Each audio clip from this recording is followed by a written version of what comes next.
जदि जड़े व्यक्ति को थरे कोरोना हो जाए तेबे कौन से व्यक्ति संक्रमण सुरक्षित कि से पुणी थरे संक्रमण शिकार हो पारती कि एसबु प्रश्न वर्तमान समस्त मनरे उंकी मारुछि। प्रश्न एभली उठी जे कौन आम शरीर में रोग प्रतिरोधक शक्ति कोरोना को नहीं अलर्ट हो जाए, कोरोना संक्रमण पुणी थरे आम शरीर को अटैक करि परिबो कि? आज एपिसोड रे जानिबा एही संपर्क में। महामारी कोरोना समय रे आम शरीर में रोग प्रतिरोधक शक्ति को नहीं खूब चर्चा होउछि। पूरा विश्व में 1.5 कोटी अधिक लोक एपर्यंत कोरोना भूताणु रे संक्रमित हो सारी 9 लक्षरू अधिक लोकों जीवन भी गलानी। सही अनुपात रे भारत में 52 लक्षरू अधिक लोक कोरोना रे प्रभावित हो सारी एवं 85,000 अधिक लोक प्राण भी हराइले।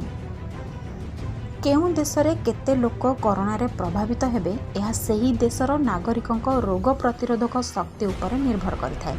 कारण आपणक शरीर में रोग प्रतिरोधक शक्ति केते रहिछि सही अनुसार वैक्सीन किभली काम देबो ताहा जणा पड़िबो। एथिरु जणा पड़िबो जे आपण गोटिए थर वैक्सीन नेबे ना प्रत्येक वर्ष कोरोना वैक्सीन नेबाकू पड़िबो।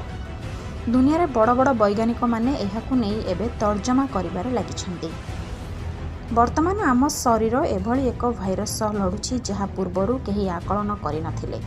कोरोना संक्रमण रोकिबाकू वैज्ञानिक माने एबे एहाकू जानिबाकू प्रयास करुछन्ति कि आम शरीर में रोग प्रतिरोधक शक्ति किभली रहिछि। आम शरीरर किछि एंटीबॉडी भाइरस को शरीर में प्रवेश करिबारु अटकाई थाए। एहा सत्ते जदि भाइरस शरीर में प्रवेश करे तेबे टी सेल एहाकू ठाब करी संक्रमित हेबाकू थिबा कोशिका को नष्ट करिथाए।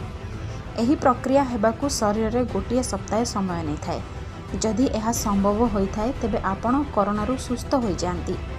एभली हेले आम शरीरर रोग प्रतिरोधक शक्ति भाइरस को चिन्हट करिथाए। जदि भाइरस पुणी थरे शरीर को फेरी थाए तेबे एंटीबॉडी बहुत जल्दी कार्य आरंभ करिथाए। तेबे एठारे सबुठु बड़ प्रश्न है इम्यूनिटी सिस्टम केते दूर भाइरस को चिन्हट करि रखि पारिबो। गत किछि दिन तले हांगकांग रे द्वितीय थर संक्रमणर शिकार होइतिबा मामला नजर को आसिथिला। हेले एथर शरीर में यार कौनसी लक्षण नजर आसी नथिला। कोरोना वैक्सीन को नहीं वर्तमान अनेक परीक्षण जारी रही। एभली स्थिति रे संक्रमण भी द्रुत गति में वृद्धि पाउछि।